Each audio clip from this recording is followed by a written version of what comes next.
বিজেপির অনুপ্রবেশের গল্প মুখ থুবড়ে পড়েছে। খসড়া ভোটার তালিকা বেরোতেই বিজেপিকে আক্রমণ করেছেন অভিষেক বন্দ্যোপাধ্যায়। তিনি বলেছেন 1.5 কোটি রোহিঙ্গা বাংলাদেশির নাম ভোটার তালিকা থেকে বাদ যাবে।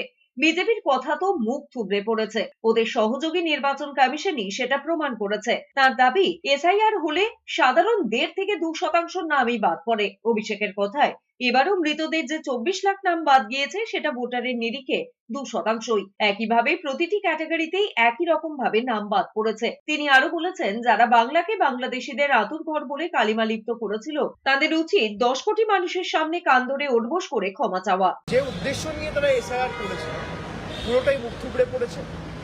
এবং বিজেপির যদি ক্ষমতা থাকে তাহলে ইলেকশন কমিশনের কাছে তো অনেকবার যা একটা চিঠি লিখে যাদের নাম তালিকা থেকে বাদ গেছে সে তালিকাটা প্রকাশ করবে, এবং সীমান্তবর্তী এলাকায় কাদের কাদের নাম বাদ গেছে তালিকা প্রকাশ করে, বিহারেও তো তালিকা প্রকাশ করতে পারি। আমরা চাই তালিকা প্রকাশ করা হোক।